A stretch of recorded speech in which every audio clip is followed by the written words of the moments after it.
I bought an apartment during a market slump, $30,000 below what others had paid for the same layout. I had just finished moving in when Linda Carver, the neighbor across the hall, stormed over. Same unit, same building, yet you paid $30,000 less than we did. You need to make up the difference. I froze for a second. She took it as fear and raised her voice. If you had the guts to snap it up cheap, you'd better be ready to compensate the rest of us. Otherwise, don't expect to live here in peace. I looked at her, so self-righteous it was almost absurd, and I laughed. I had just been discharged from a psychiatric hospital. Threaten me? If anyone wasn't going to live in peace, it was her. I stared at the middle-aged woman with tight curls who had just barged through my door, demanding I pay her $30,000 to make up the difference. All the excitement of finally buying a place vanished. Ma'am, volatility in housing prices is just how the market works, I said, keeping my voice as steady as I could. The previous owner needed a quick sale, and I happened to catch it. That has nothing to do with you. She stepped closer, her voice turning sharp. How does it have nothing to do with me? Same layout, same building, so why did you pay $30,000 less than I did? Annoyance simmered under my skin. I remembered what the doctor told me when I was discharged. When conflict comes up, take a deep breath first, then reason it out. I took a slow breath. For you, the market was at its peak when you bought your unit. When I bought mine, prices had dropped. That's not on me. If we follow your logic, then if prices go up another $50,000 next year, are you going to pay me the difference? She planted her hands on her hips. Don't try to confuse me with all that nonsense. We live on the same floor. How can you feel okay taking advantage like that? My son's getting married soon. We need the money.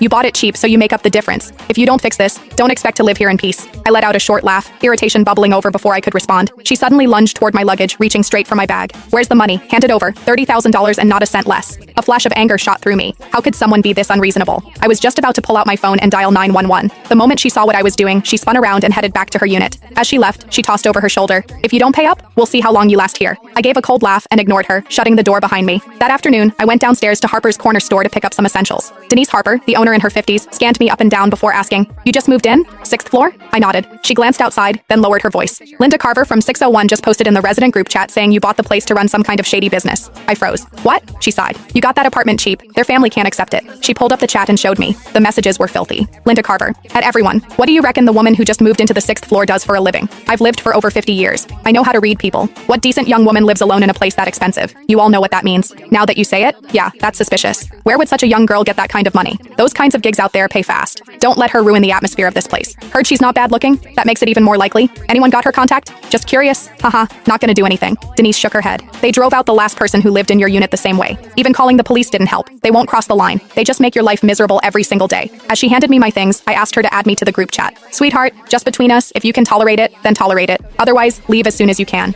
I took my things from her, holding back my irritation, and thanked her. Well, I wasn't afraid. I had just spent my entire savings on that apartment. Leave? I let out a silent, cold laugh. It was the first time I'd ever heard of someone trying to force a psychiatric patient out of her own home. When I got back upstairs, I saw a plastic bag hanging from my doorknob. Inside was a dead rat. There was a note in the bag. "This is the first time. Next time it'll be alive." I scoffed, tied the bag shut, and tossed it right back at Linda's door. I dealt with plenty